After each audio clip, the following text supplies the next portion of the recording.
All right, welcome to my first attempt at adding narration to a PowerPoint, which will convert to a video to be put on YouTube. So, Dr. Melton, this one goes out for you.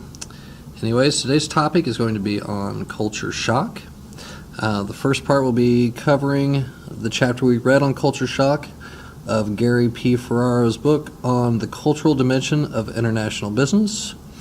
While the second part, towards the last stage of culture shock on the reentry part, the information in that section came from an article by Gretchen Young, and that was on the topic of reentry, and that was supporting students in the final stage of study abroad, so more for foreign exchange students.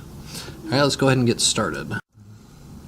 So culture shock, as you can see, is a psychological disorientation experienced by people who suddenly find themselves living and working in radically different cultural environments, and that is as it was defined by Oberg.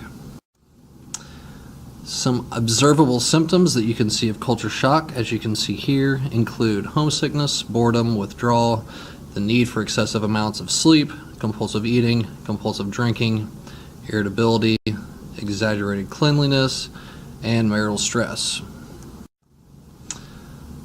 There are definitely defined stages of cultural shock. Oberg identified 4 of them. Let's go ahead and look at the first one. First one's the honeymoon stage. So everything's new and exciting, positive and optimistic. You only see the positives, you don't see any of the negatives. It may last from a few days to a few weeks. Stage 2, irritation and hostility. So within several weeks or perhaps months, problems begin to rise at work and at home. Small problems become unconquerable obstacles. You can only see the differences, not the similarities. The reality of a 12 to 18 month stay opposed to a 2-week vacation begins to sink in, and you begin to speak negatively of the local people's behavior. The next stage, stage 3, gradual adjustment. So you begin to slowly and effectively operate in your new surroundings. You begin to understand cultural cues, and you begin to understand the language. The culture seems more natural and more manageable. And the last stage is biculturalism. So biculturalism is your ability to function effectively in both cultures. Foreign customs are understood and appreciated. The anxiety associated with working within a foreign country is non-existent. At this time, you will miss the local customs upon returning home. Now, for students, what they found is what they claim as the next one, and that is the reverse culture shock, or reentry shock. So when you're working with a business, as was discussed in Ferraro's book, when you arrive home, you may find that your position in the company may have been changed while you were abroad, and you remember the United States as being a nicer place than it actually is upon when you get home. So you had this anticipation of getting home to find this exciting place, and it's not like you remember it. Cost of living is higher.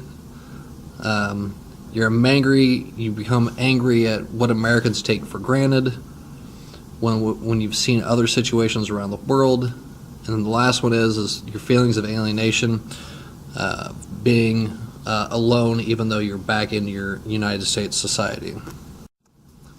Now what we found in Gretchen Young's book was she found the same thing, the difficulty with reentry, but also for the foreign exchange students.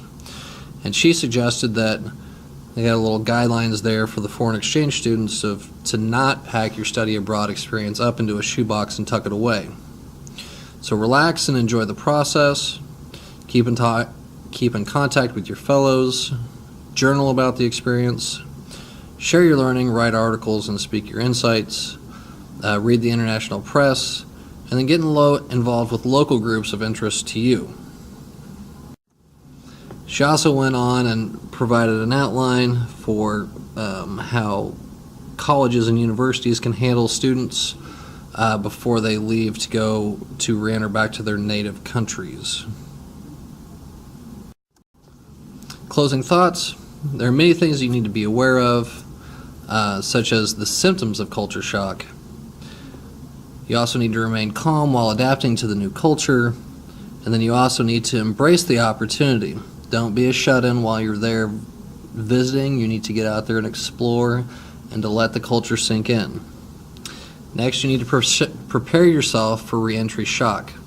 So you might think that adjustment, especially if a longer stretch of time you've been away, it's going to be more difficult to re-enter into your native or home environment. And then what you can do is use these skills that you've just now learned and apply them to your next assignment. Thank you so much.